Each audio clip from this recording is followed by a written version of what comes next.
How do you feel this morning? Much better, thank you, sir. Fine. You were sort of groggy for a couple of days, but that seems to be clearing up. Let's see how you can walk this morning, Try, sir. We'll try. A little shaky. That passes off.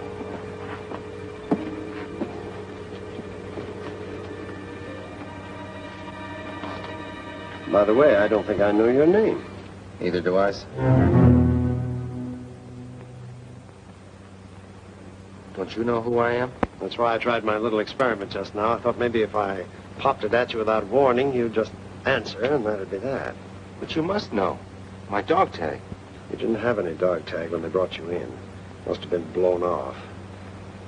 That's what makes it so tough. That'll be all for now, nurse. Help him back to his deck chair, please. Yes, Major.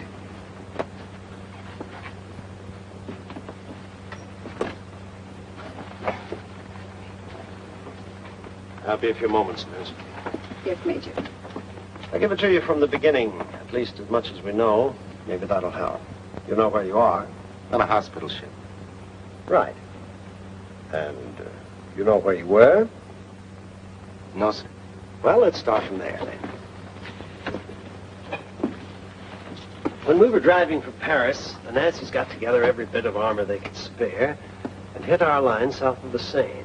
They broke through on a half-mile front, cut off quite a few men. One small group took cover in an old farmhouse, held them off for 2 days. We could see the whole thing through our field glasses, but we couldn't get help through to you. Then I was one of the men in that farmhouse? Mm-hmm. Second day, one of their dive bombers got through and blew the house to bits. That afternoon, we attacked, smashed them back. When the medical corpsmen searched the ruins, they found that there'd been only 4 men in that house. 3 of them were in such bad shape, they just collected their dog tags and buried them. 4th man was you. Then my dog tag was missing? No, not missing, exactly. It had been blown off you, just as theirs had been blown off then. I got the 4 of them right here. All you have to do is take a look at them. When you see your own name, you'll know it. Paul Greger. That doesn't mean anything. Carl Gronowski.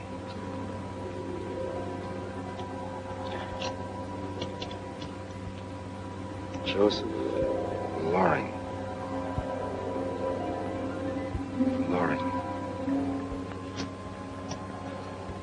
Peter Anderson. Anderson. Peter Anderson. None of them means a thing to you. Not a thing. Well, now, don't let it worry you. We'll get a message through to Washington and get all available information on these men. Height, weight, the works. In the meantime, as I said before, don't let it worry you.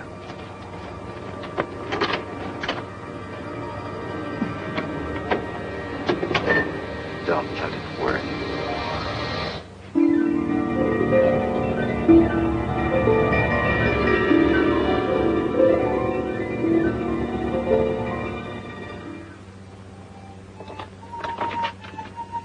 Major Williams will see you now. Thank you.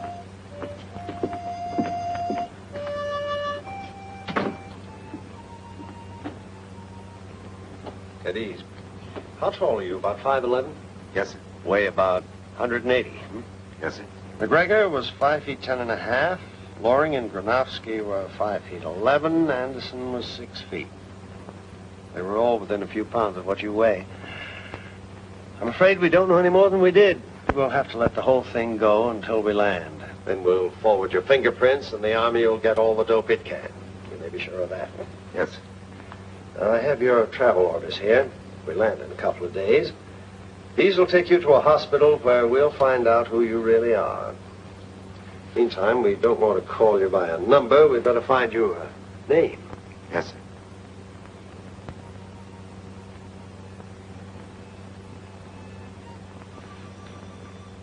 How about John? Johnny? Okay. Johnny what?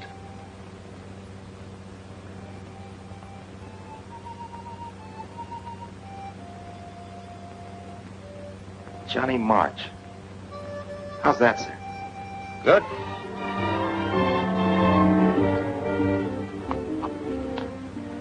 Thank you, sir. That's all.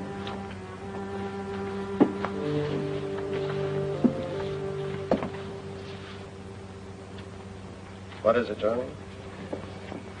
About those 4 men, sir. If I'm one of them, could I have a list of their names and addresses? I think if I study them... Certainly. Take this along. Work over it, Johnny. Thanks.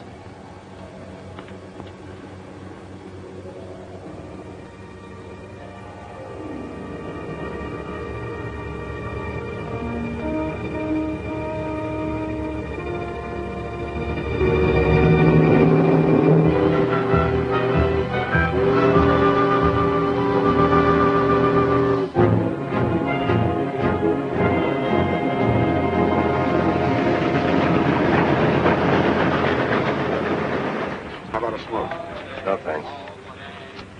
Young folks roll on the little cabin floor, all merry, all happy and bright. By and by our times come a-knocking at the door, then my old Kentucky home, good night. Oh, wave.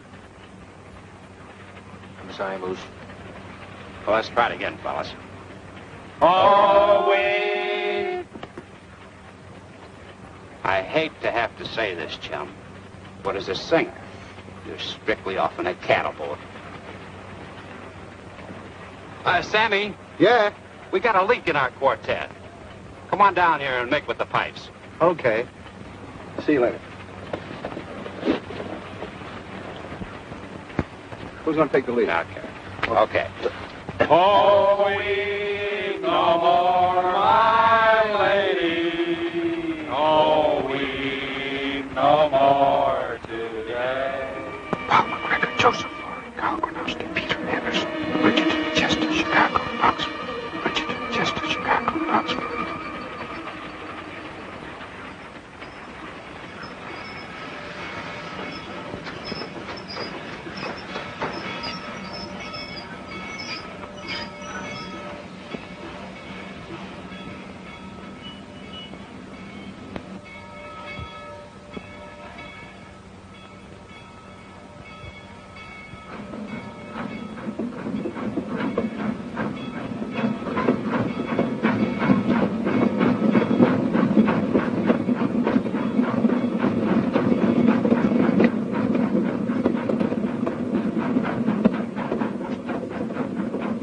See you guys later. Okay, Sammy. Hey, Pablo, where's the guy I was sitting with? When the train stopped, he jumped off. He got off the train? Why didn't you stop him? Stop him? Why should I? I bet he's going AWOL. Who's going AWL, soldier? Huh? You heard what I said. Who's going AWL? I don't know what you're talking about. All I said is all is well, all is well. Stop stalling. I heard you the first time. Start talking.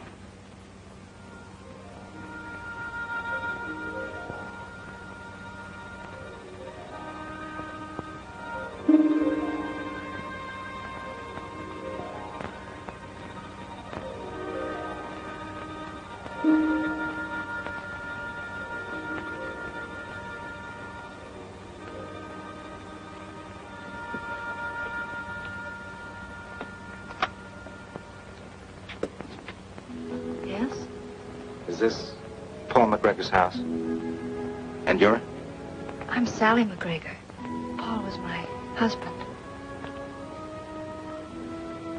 Who are you? John March. I was with Paul in France. Won't you come in? Please.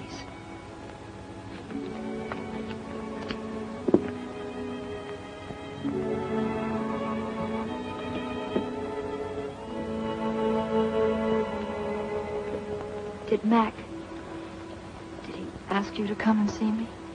No, it was my own idea. I just happened to be passing through, and I'm glad you did.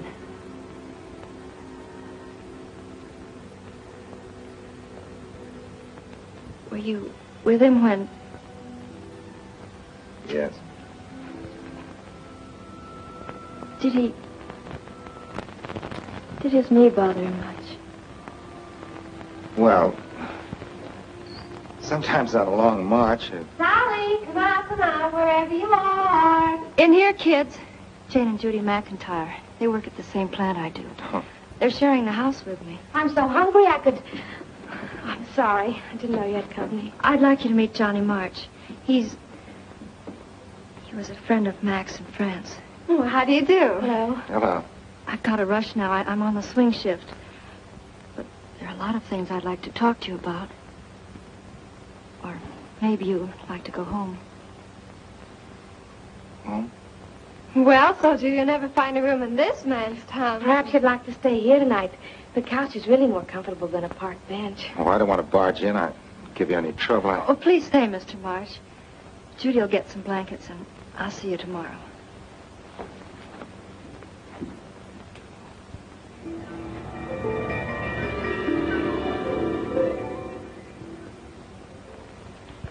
Don't spoil me, Johnny March.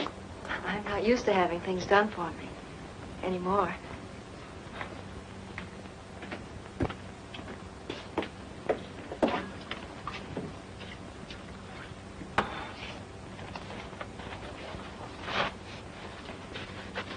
I'll get it.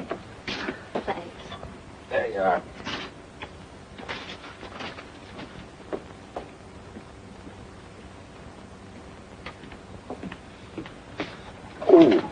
You sit down. I'll pour the coffee.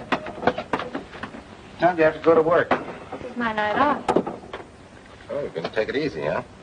You can call cooking dinner and sewing, ironing, and doing odd jobs around the house taking it easy. Maybe you ought to go out to dinner.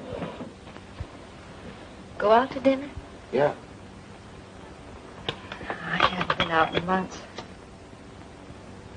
That's what I figured. That's why I said I thought maybe you ought to go out. With me.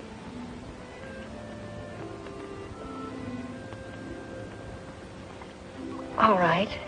I'd love to have dinner with you. Swell.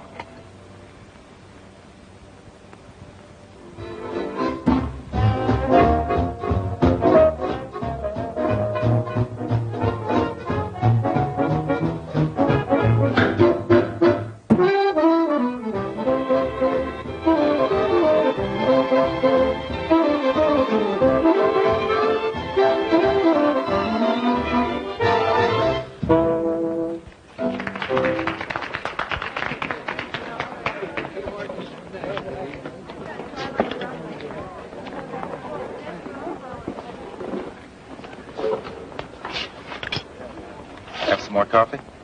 Nothing more, thanks. Having a good time? I don't know, Johnny. It's been so long, I've forgotten what it means to have a good time. I guess I am having a good time. Should I be? Of course you should. Mac could be the first one to want you to. I don't know. Mac didn't have much time for fun during the 6 months we were married. 6 months? Didn't Mac tell you? He owned a fleet of trucks, and his work kept him so busy on the road that we hardly had time to get used to each other when... Oh, they're the Bartletts. Mr. Bartlett gave Mac his first job. Do you want to ask them to sit down? Let's. Hello, Mrs. Bartlett. Mac. Sally, when did he get back? Oh, Sally, I'm sorry. Perhaps you'll excuse us. We're having dinner with the... over there. Come, Martha.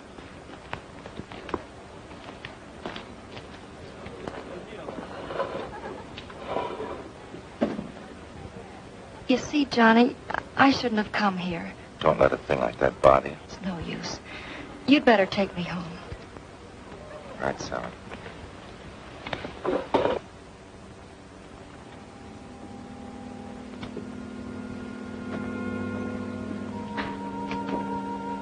Sorry about what happened tonight, Sally. Don't worry, Johnny. I'll see you in the morning. Don't go. I want to talk to you. I don't feel like talking now. Oh, you've got to snap out of this. I tried to. And you saw what happened. Sure, I saw what happened. I saw you quit. Quit without a fight.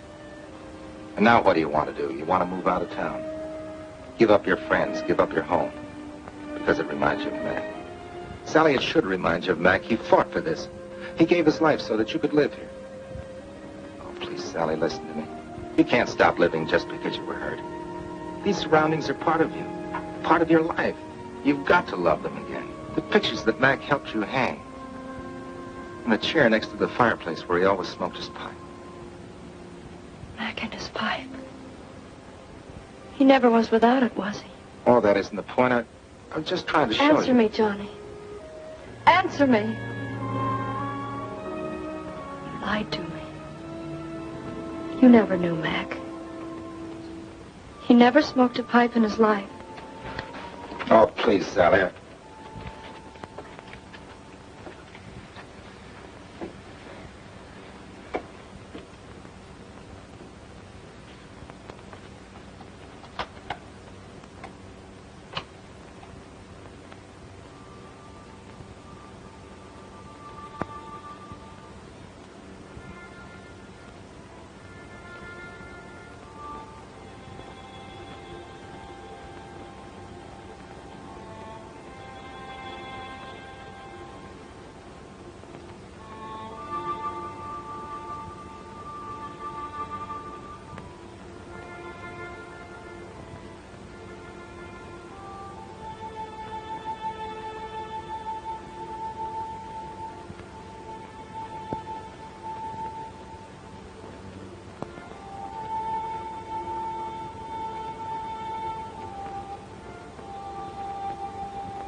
You've got no right to. Why are you still here? If you had one bit of decency, you'd go. It's a good thing I didn't go. A good thing. That's because you knew my husband so well, isn't it? You and he were buddies. I was sitting on the front porch writing you a note when I heard the garage doors open. I don't have to give you that note now because I'm going to tell you about it. You're not going to tell me anything. I've heard enough from you already. Sally, you've got to listen. Oh, no, I don't. Please, Sally. Why don't you go home? Home? I thought this might be my home. It's a laugh. What are you talking about?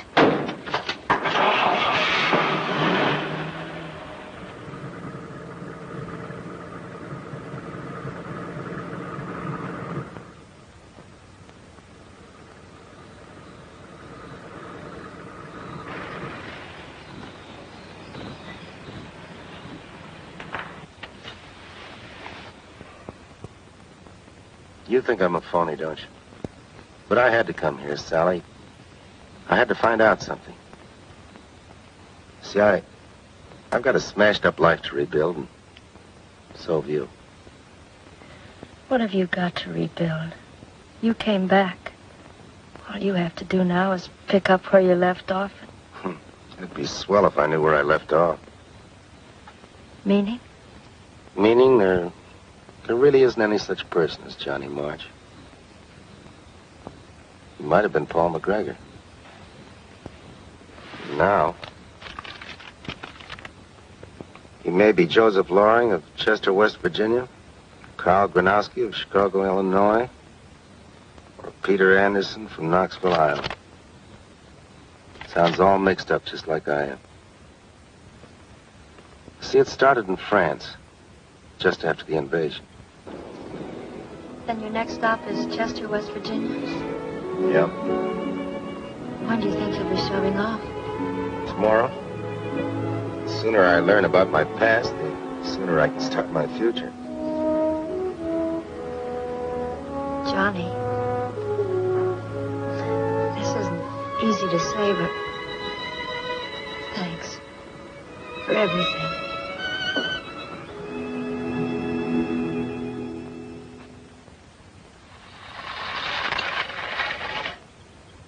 Better come in and get ready if you want that lift to New York. Stan will be here in a few minutes. All right.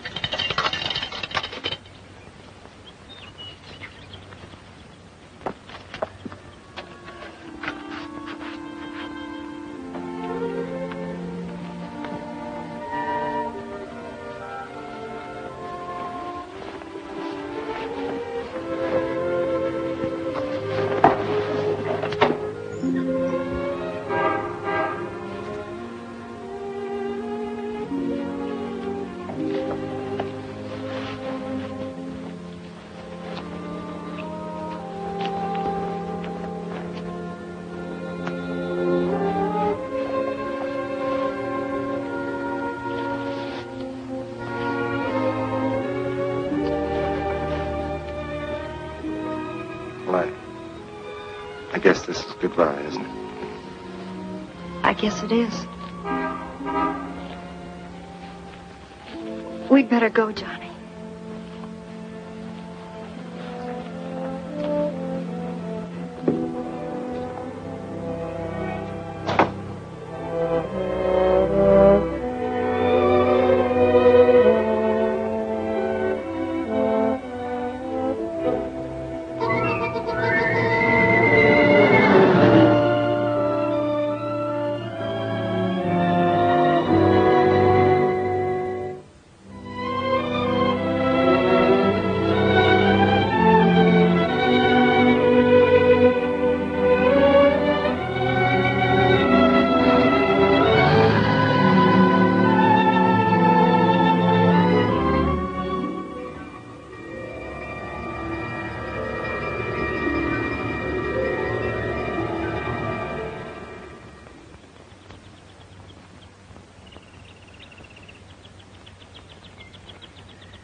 Daddy!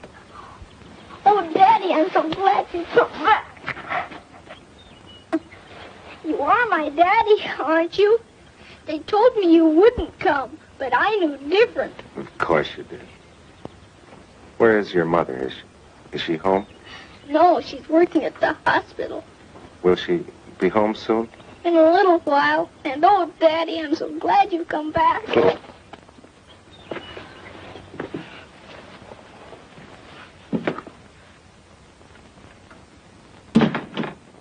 There, son. Take it easy. I'm all right now. You haven't told me how much I've grown, Daddy. Haven't I grown a lot?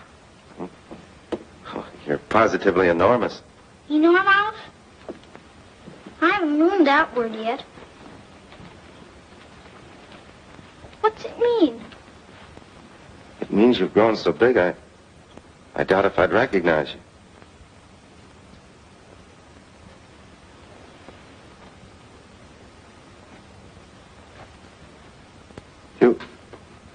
You haven't told me how your mother is. Pretty well, I suppose. She used to cry a lot at night and wake me up, but now I have my own room. Daddy? Daddy? Shh.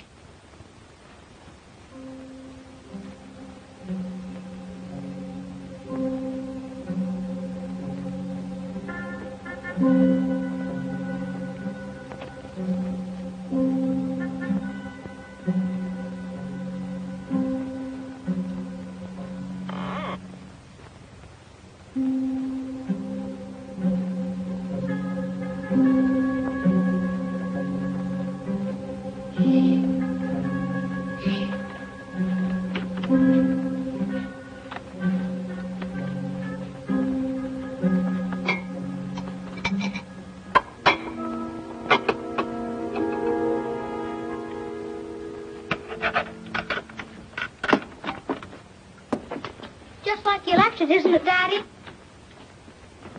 Will you work here all the time, not just nights? Why do you ask that? Well, Mommy said you did your best work here. She did?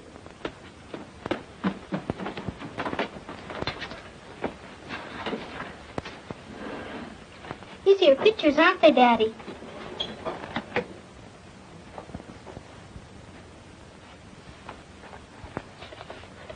Say, this is all right. Looks good, isn't it? Huh? When nobody was here, Daddy, I used to look at these pictures. You did? Which one do you like the best? I like this one. I'm building a house just like it. You are? It's a real pretty one, isn't it? You bet it is. I'd like to live in a house like that. You would? Of course, I never touch it without I wash my hands real careful first, and I dried them real good, too. Let's look at the rest of the pictures, Daddy. You bet, son.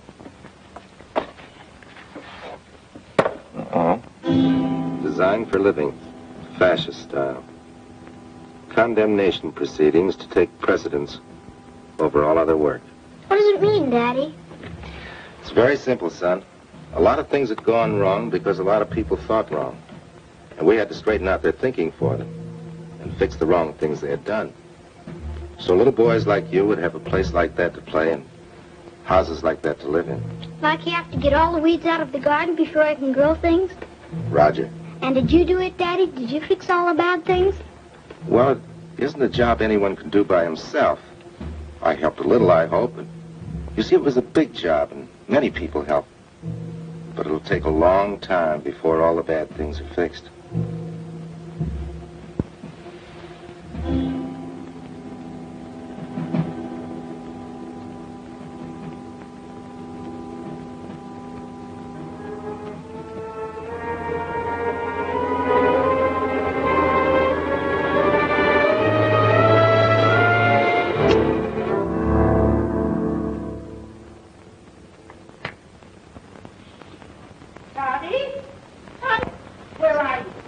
Your mother? It's Miss Carew. She takes care of me when Mummy's in the hospital. I don't like her very much, Daddy. You better answer her. Daddy, do you hear me? I'm here, Miss Carew, in Daddy's workshop, and Daddy's here, too. What? Toddy Lawrence. Who is this man? He's my daddy. Who are you? He's my daddy. I tell you, he is. He is. Tell her, Daddy. It's a strange situation, Miss Carew. And a difficult one to explain. You see, Toddy and I were talking it over, and we weren't quite through, so if you could give us a few more minutes together. But I don't see why. I assure you it'll be all right. Well, a few minutes, then. Thank you. Yeah, there's nothing to cry about. You're a big boy. But why did you tell me you were my daddy? Well, it's like this, Toddy. Your daddy sort of sent me to you. Well, he was one of the finest, bravest men in the whole world. And I want you to always remember that. He was a good soldier, and good soldiers don't cry. And you've got to be a good soldier. You have a job. Roger. That's a boy. I must go. Don't go. I want you to stay. I have to go, Toddy. I've got a job to do, too. Come on, fella.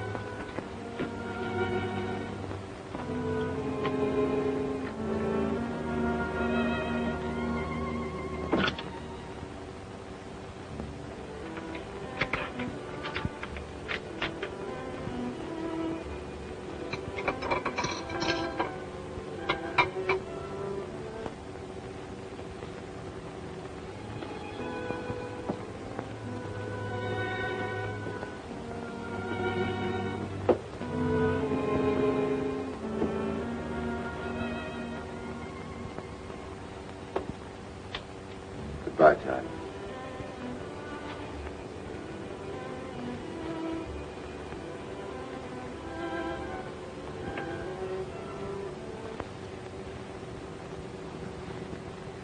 So long, soldier.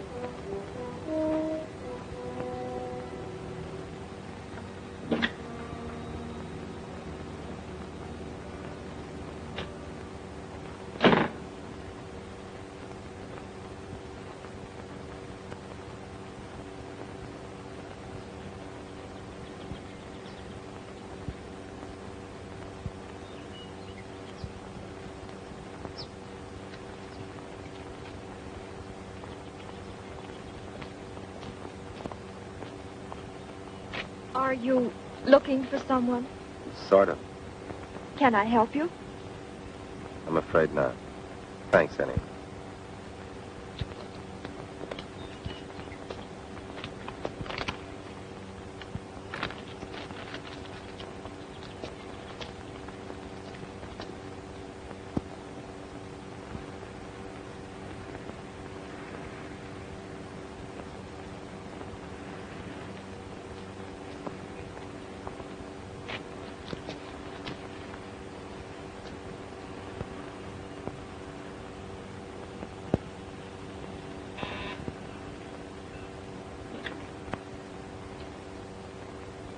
Yes? I'm sorry to bother you, but I'm looking for the Granowskis. Granovskis? They don't live here anymore. Oh. We don't know them. One of them went into the army, and his brother moved away just before he came in here. I wonder if by any chance you'd know where they moved to. Leo, come here a minute. Sorry to put you to all this trouble. Now what is it? Always you got some... Fine thing, Maria. Keeping a soldier standing outside our door? Where's your manners? Ask him in. I just wanted some information. I'm looking for the Granowskis. Well, there is only one of them left. That is Joe, the younger one. He works by Frank Sirocco's on Rush Street. 530, I think the number is. Did you know him? Oh, I met the young one once or twice. Carl, the older, was in the army. Took care of his brother for a long time. And then, besides, he had La Chancerenza. What is that? I don't know how you say it. It means like healing hands. He used to take care of things that are sick. Dogs, cats, birds. I remember we had a man like that in the old country. In our village, we thought he was better than any doctor. I see. Well, thank you very much. You're welcome. Maybe you like I fix a cup of tea for you and a nice piece of comically. Thank you, but I'm sort of in a hurry. Goodbye. So long, soldier. Goodbye, soldier.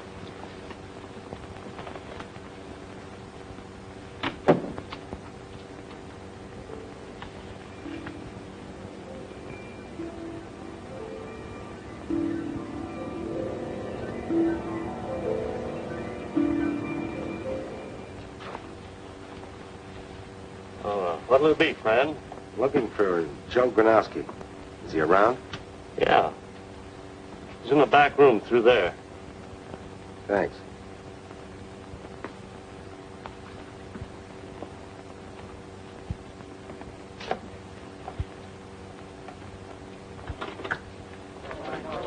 Dixon Hialeah, Indian Summer, Colombo, Gadget.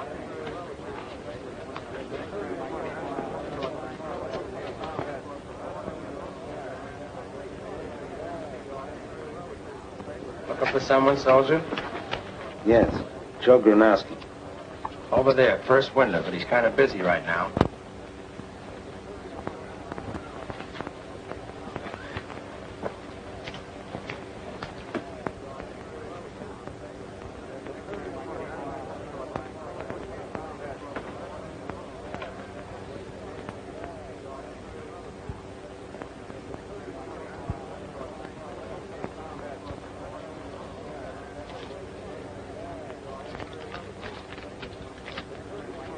Attention, please. Attention, please. The fourth at Pimlico. The fourth at Pimlico. Scratch. Number 3. Scratch. Number 3.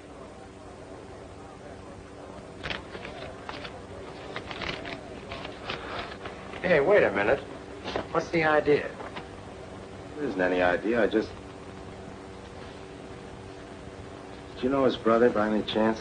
Sure I did. He worked for me 2 years before he went in the army. Why? Hey, wait a minute. Was you a friend of Carl's? In a way. In France. Hey, Joe. Joe, come here a minute. Anything the matter, boss? Uh-huh. I want you to meet up with, what'd you say your name was, soldier? March. John March. I'm Frankie Sirocco, and this here's Joe Granowski. Hello, Joe. He was with Carl in France. You were with Carl? Hello, Frankie. How's tricks? Hi, Rox. Hello, boys. All right. Hello, Mr. Donnelly. I better get back to the window and... Stick around, kid. Boys can get along without you. But the last race... I said stick around. Something I want to talk to you two about. But it can wait till the customers leave. Donnelly's her name. Rox Donnelly. John March. Ah. This is indeed a pleasure, Mr. March. Well, Frankie, while we're waiting, how about a little liquid refreshment, huh? Sure, Rox. What'll it be, soldier? I'll have beer. I'll have a straight bourbon. Same here. Wait a minute. Wait a minute. Give Mr. March his beer. Me and the boys will have 3 milks. Now, wait a minute, Rox. Just because your liver's kicking up. Shut up. What's it all about? Pay no attention to these characters, Frankie. They're beefing on account of giving a little blood. Who's beefing about giving blood? They wouldn't let me in the Army on account of this liver of mine, so I had to find other ways to help out. Giving blood is one of them. And Rox Donnelly don't do nothing halfway. When me or my boys gives blood, it's nothing but the finest quality and in the A1 condition. So for 1 week before we give, all alcoholic beverages are strictly out. I said 3 milks. Hey, Jake. Sit down, Johnny. 1 beer and 3 milks. Okay, boss. Well, Rox, what's on your mind? Oh, nothing very much. Just the $6,000 you owe me. What are you talking about? Well, unless I've been very badly misinformed, Green Gremlin comes in at 5-1 in a 4th race last Tuesday with $1,000 of mine on the nose. Here's a slip.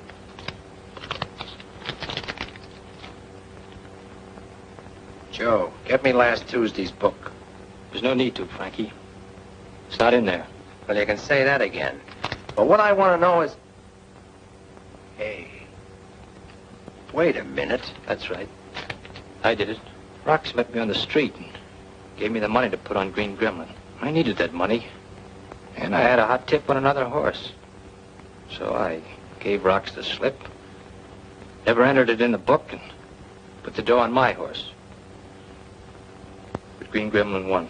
Oh, you dirty double-crossing lumpy. Take your hands off me. Ah, the soldier's right, Frankie. Rough stuff ain't gonna get you no place. I put down $1,000 and my horse won. I don't care who pays me, but I want the $6,000 that's coming to me, and I want it now. Keep your shirt on. You'll get your dough. This is what I get for getting mixed up with a guy who's... Look out! Look out!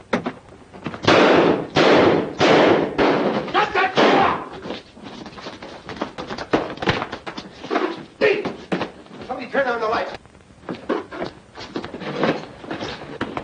He's been hit twice in the shoulder and the chest. Somebody get an ambulance, quick. All an ambulance. Who is this character? Danny Partridge. One of Reynolds' monkeys. Why would Spade be sending a guy around to put the heat on Joe? He wasn't after Joe. Me. You see, Frankie, I ain't been making any secret how I felt about that dough you owe me. Must have given Spade an idea. He figures if he can work this deal, it'll look like you and me had an altercation and you plugged me. Well, boys, guess we got a job to do. Let's get going. Okay. Oh, you better bring little Rollo. We may need him. It'll be a pleasure. Come on, unconscious. How do you feel, Joe? Not so good. Take it easy. The ambulance will be here in a few minutes. I always wanted to ride in an ambulance. Only what, Joe? Would you do me a favor? Sure I will. Just in case things don't work out so good. Will you come to the hospital with me? You bet I will. I don't get it. I can't figure the angle. Can't figure what angle? Well, Joe ain't crooked, I'll swear to that. But this deal that he's trying to pull on me is more How's than the kid? Resting easy. That's doctor talk for a guy being out like a light. But they'll call us when he comes to. Hey, Rox, what's with the glim? Uh-oh. I guess I bumped into a door. I don't suppose nothing was happening to Spade Reynolds while all this was going on. Reynolds. I don't think I ever heard of the gentleman. Mr. March, Yes. you can come in for a few moments now. We just finished getting the information for the police reports. He's been asking for you. Thanks. How about us? Well, he's not very strong yet, but I guess it'll be all right.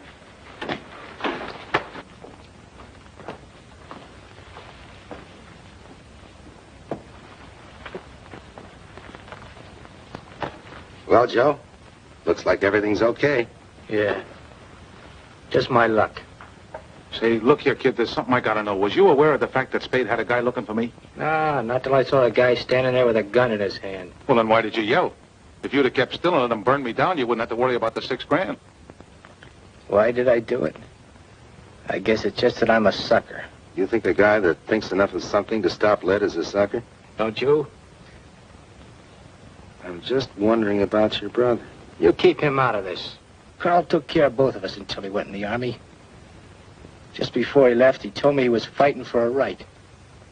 His right to become a doctor so he could help me. And look what it got him. I figured one chump like that in the family was enough. Well, if you had it figured out that way, why did you look out for me, a guy you just tried to double-cross? I just told you why. Because I'm a sucker. A chump. If you hadn't stopped them bullets, rocks would have been colder than a pair of Eskimos' ankles. And then nobody would have owed nobody nothing. Right, Rocks? Right. And as far as I'm concerned, if I may be permitted to borrow a phrase of my good friend Frankie, that's the way it is. To don't nobody owe nobody nothing. Check. And when you get out of here, Joe, your old job will be waiting for you. You better throw in with me, kid, where you'd be appreciated. What's the matter, Joe? I don't feel so good. Did I say something wrong? No, Rocks. I think Joe wants to do something different. What do you mean? I think he might want to be a doctor. How did you know that? Well, that's what Carl wanted. And I figured you'd want to take up where he left off. Yeah, but... Oh, how could I? College and medical school, that takes a lot of money. Well, don't worry about that, young fella. That'll be my department. And say, listen, while you're studying all that stuff, will you learn something about livers? Like any right-thinking businessman, I got to figure on getting some return on my investment. And it's a funny thing about my liver. I'm sorry, but you'll have to go now. Oh, yes, miss. Yeah. So long, kid. Be seeing you. Be seeing you. Goodbye, Joe. Goodbye. I want you to know. Don't try to talk anymore. So long.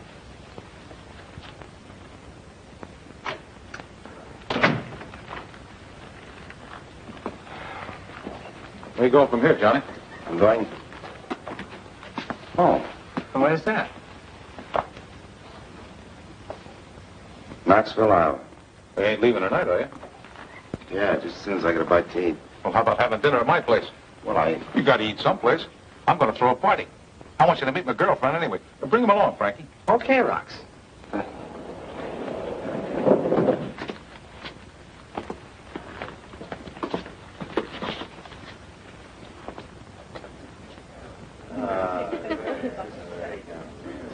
Ladies and gentlemen, I wish to propose a toast to Rox Donnelly. Here's to your good health, Rox. Thanks. And aren't we glad you still got it? Oh, Wanda, I want you to meet Johnny March. And Johnny, I want you to meet Wanda. Hello. And make sure he enjoys himself. See you later. Hello. I've been watching you, soldier. Would you like a light? Please. And I get the general idea that you're not having such a good time. Tell you the truth, I was just leaving. I'll stick around. I was getting a little bored myself. Rox tells me you just got back from overseas. Yes, I did. Well, after what you've been through, doesn't this sort of thing make you just a little sore? Well, parties are the thing the guys overseas dream about. What else do they dream about, soldier? Well, this isn't exactly the place to talk about dreams. I can do something about that. Come on. Come on.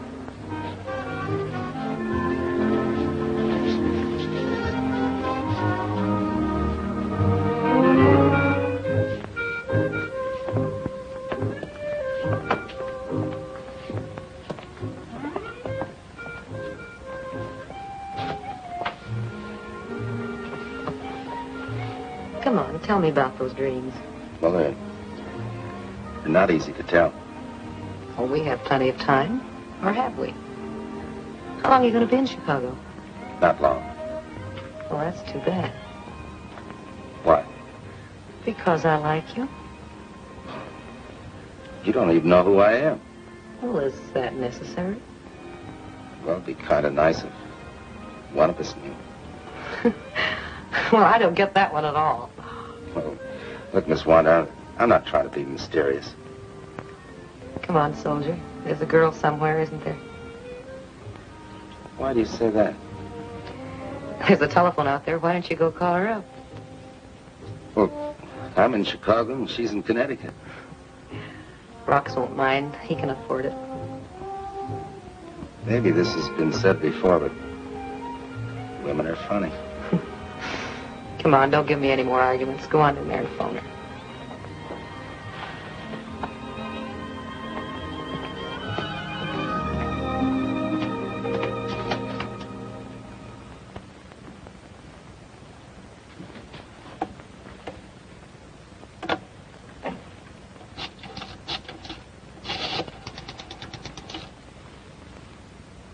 Operator, I want Mrs. Sally McGregor at Bridgeton, Connecticut. That's right, Bridgeton. Bridgeton.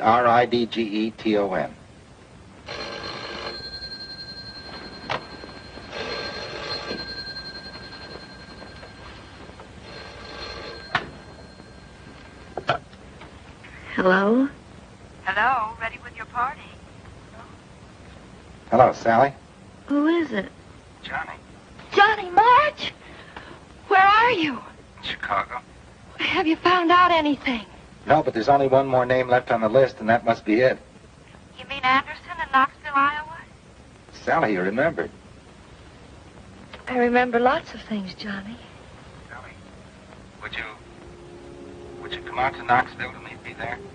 But, Johnny, I didn't want to have to say it exactly this way, but I don't have to tell you that I love you, do I? You know that already. You must have known it the day I left. But, Johnny, darling, you're forgetting something, aren't you? A kind of important something? You don't even know yet whether you're married or not. I can't be. Why not? Well, I just can't be. It wouldn't be right. Well, if you were only here, I could tell you, or maybe I wouldn't have to tell you. But this isn't a magazine story, Johnny. In real life, things don't always work out the way they're supposed to. I know. I guess you're right. I'll have to go see. It's the best way. Then when I get home, I'll call you again. I'll be waiting, Johnny. Bye.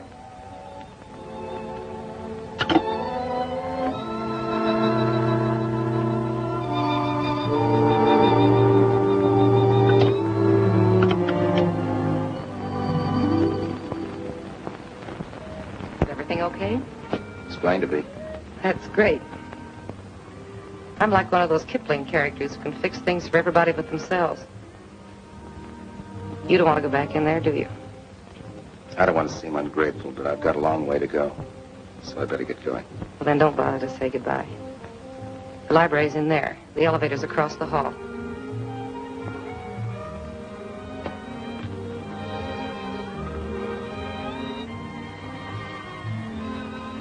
Good luck, soldier. So long.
Are you Mr. Anderson?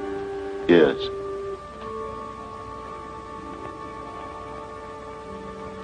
And I'm not. What's the matter, boy? Oh, nothing. I'm sorry about all this. It wasn't your fault. You see, we had a son about your age. For a long time, he was missing in action. Last week, we got official notice. Hobo's the one that's to blame. He was Peter's dog. And when I saw him jumping on you, I forgot he acts like that towards every soldier. Thanks, Dad.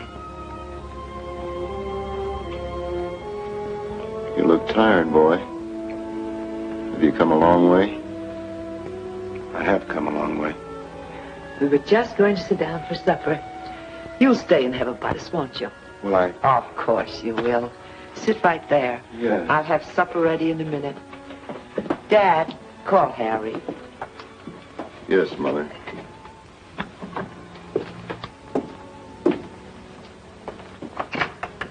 Harry! Supper! Serve the stew, Dad.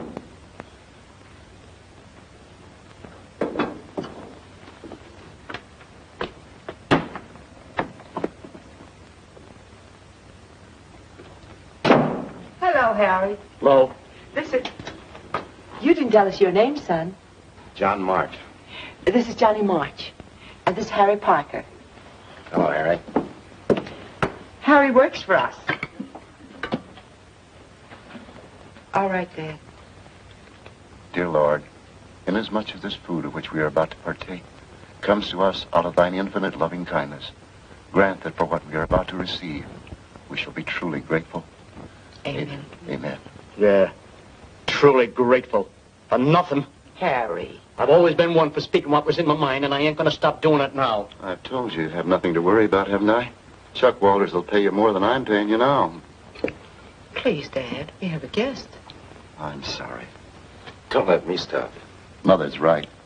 It's just that, well, we don't have much company, and I guess I've let my manners get sort of rusty. I should say you'd have a lot of guests if you invited everybody as casually as you did me. Especially not knowing anything about me or who I am. You wear the same uniform our boy wore, son. That's enough for Dad and me. You knew Peter, didn't you?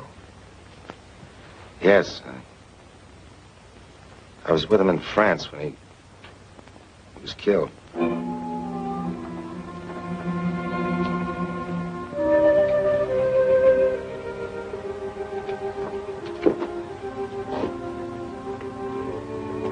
But you knew about it. Mr. Anderson told me. Yes, we knew. We received a telegram last week. It's just that Peter and his father were so close. I knew you had something to do with Peter. I was afraid to say it, but I knew. And when it came, was it quick? He didn't suffer a single instant.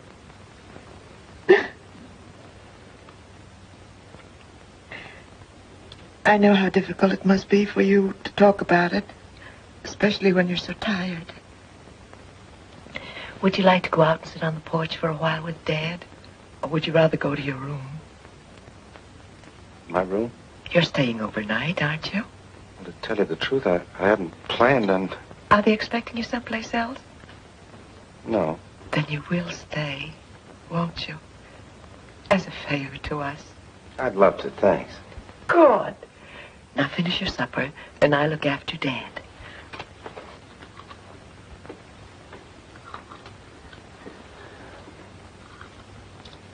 I guess the Andersons were pretty cut up when they heard about the death of their son, weren't they? Yeah, she's quieted down a bit now, but Anderson ain't been the same since it happened. He just don't seem to give a hoot about anything anymore.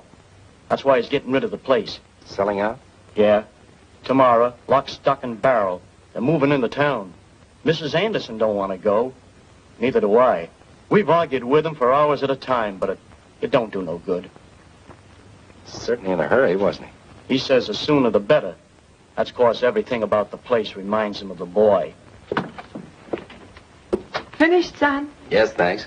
How's Mr. Anderson? He's all right. He isn't as young as he used to be, and things upset him more somehow. I've certainly caused a lot of trouble around here, haven't I? First you, and then Mr. Anderson. Don't you give it another thought. We're glad you came, for a lot of reasons. I'm thinking you need a little rest, Johnny. Thanks. I am tired.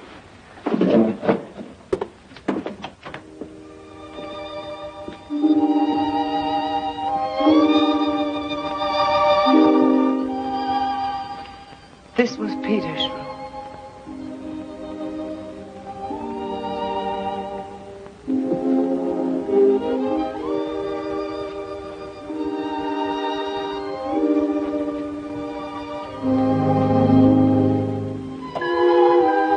He was the proudest kid in the country the day he won that 4-H prize.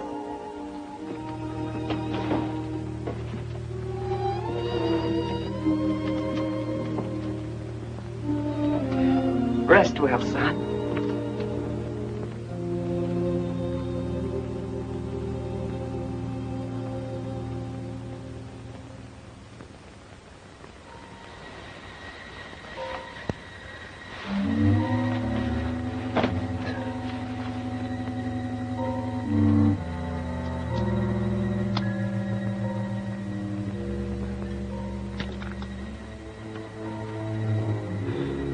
By the way, I don't think I know your name. By the way, I don't think I know your name. I'm Sally McGregor. Paul was my husband. Who are you? I'm Sally McGregor. Paul was my husband. Who are you? But why did you tell me you were my daddy? But why did you tell me you were my daddy? What'd you say your name was, soldier? What'd you say your name was, soldier? Johnny March. Who is Johnny March? Who is Johnny March? Who is Johnny March?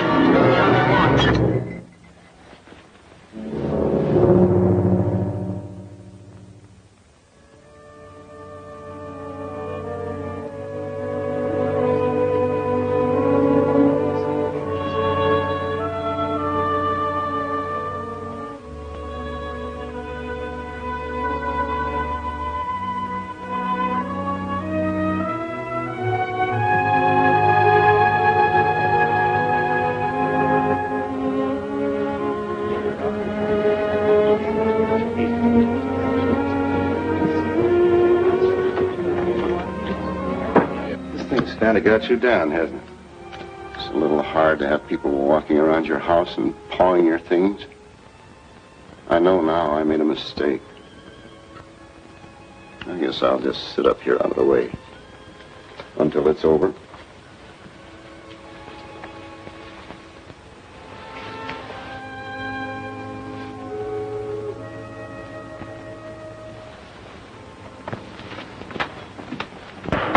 All right, folks, let's have a little quiet, please. I guess you all know why we're here, without any long palaver from me. All I need to remind you is that we're selling the Anderson farm. Finest farm in the county. The best equipment, the best furniture, and the finest collection of livestock for 100 miles around. And we'll start with the house furnishings, piece by piece, and when they're disposed of, we'll move on to the farm equipment. Just a minute, please. What do you want? This auction has to get started. I'd like to say a word to these folks before this sale takes place. We ain't got any time for that now. Ladies and gentlemen, as I was about to say, let's hear what the soldier has to say, Sid. Thanks. It's just that I don't think this auction should be held. I know that Mr. Anderson decided to sell this farm, but when he made that decision, he wasn't himself. I think you all know the reason why. You see, this just wasn't a farm to him. It was something far more precious, something that he and his son had built together. Now that son is gone. But as long as this farm endures, something of that boy will remain to give hope and consolation to two hearts. His father's and his mother's. Mr. Anderson doesn't see it that way now, but he will. For there isn't anything more important in the whole world than the love of a mother and a father for a boy that's gone. Unless it's the happiness they may still find in keeping faith with that boy's ideals. Especially when keeping faith with those ideals means helping to feed the millions of hungry kids that are waiting for the things this farm can produce. Very good indeed. But this sale is going to go through just the way we planned it. And now, folks, I want to call your attention to this beautiful chair over here, trimmed in solid gold and oak. I saw the invoice on this myself, and I don't mind telling you, the Andersons paid a pretty penny for it. Yes, sir. Made by the best manufacturers in Grand Rapids. Who'll make me an offer? It's in first-class condition. Come, Lem, how about you? You could use this chair over there.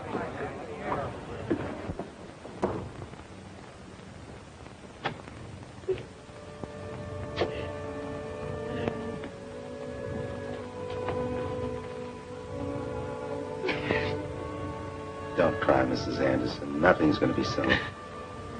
You're going to stay right here where you belong.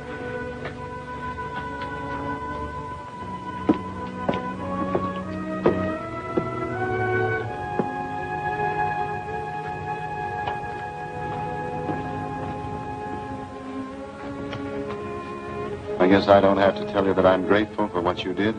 You've both been very kind. I just want to say that... I'll get it. Hello? Who? Yes, he's here. Johnny, it's for you. For me? Yes.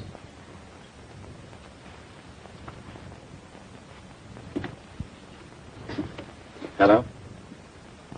What? I'll be right over. Mr. Anderson, can I borrow your truck for a little while, please? Sure, son. Just in the driveway. Thanks.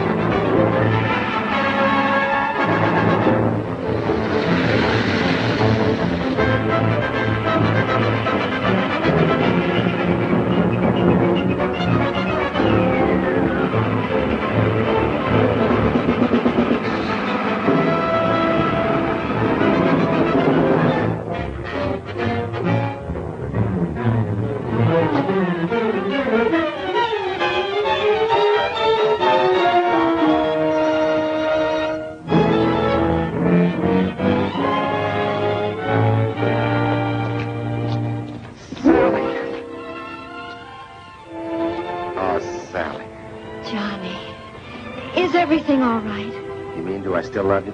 You know I do. I know, but have you found out who you are? You're Peter Anderson? No, I'm not, but don't let that upset you, honey. It doesn't matter now. Doesn't matter. But it does. Yes, it does matter. It does matter who I am, doesn't it? You said it, Bub. You speaking to me?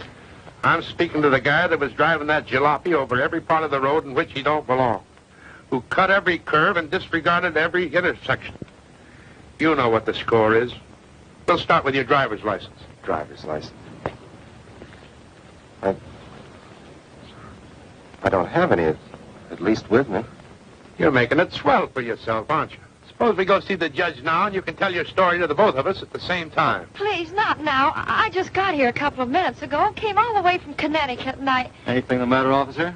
No, at least nothing I can't handle. Just one of your boys driving without a license and violating every speed law in the book. Where are you from? I don't know. What do you mean you don't know? Let me see your papers. Papers? I haven't any. AWOL, huh? This is getting good. Well, if you guys will just keep your shirts on for a couple of minutes, I might be able to explain things. Maybe you won't have to. What's your name? Johnny March. That's what they call me. Uh-huh. I'm sorry, officer, but the Army has first call on this man. We've been looking for you for about a week. Looking for me? March John. It says here you disappeared off a train on your way to a hospital without having been officially discharged. You better come along with us and talk to the CO. Please, may I come too? Well, I don't... What I always say is there's a feminine touch always gums things up good. Sally, you better take the truck back to the Andersons. It's out in front. Come on. Thanks, officer. It's okay.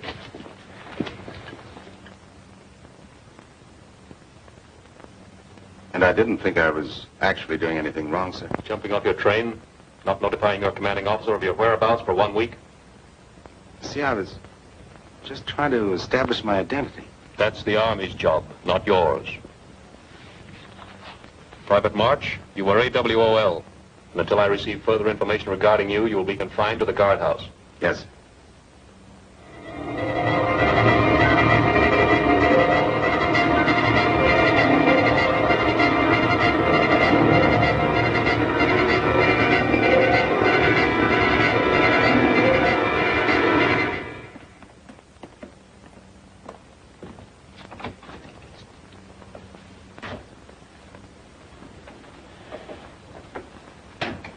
McGregor, I'd like you to meet Major Brown of the Medical Corps. How do you do? Major Brown is a psychiatrist. Sit down, won't you? Thank you. We sent for you, Mrs. McGregor. You found out who he is? Yes, we know who he is. But before we tell him, we'd like to try to make him find out for himself. It's better if he remembers. We asked you to come in so that when we question him, it won't appear in the nature of a test. Private March is here, sir. Send him in. Yes, sir.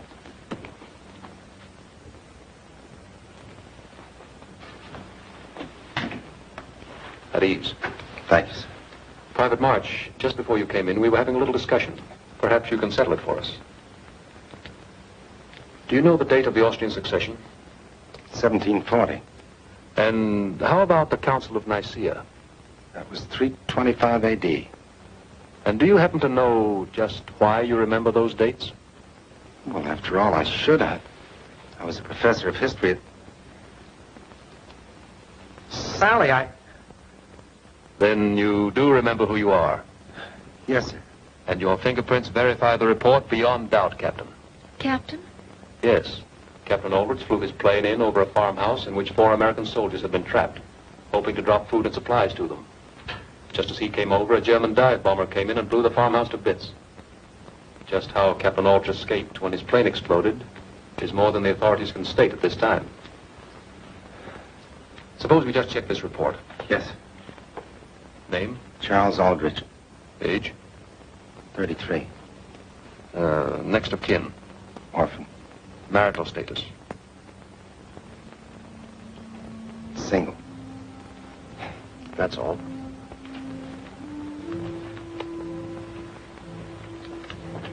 Occupation. Occupation. He's a father, a brother, a son, a husband. He's a doctor, a farmer, an architect, a truck driver. He is all men. The principles they believed in and fought for are still living in him. And from now on, it's going to be his job to stand for those things. Because when Johnny March came home, they came home too.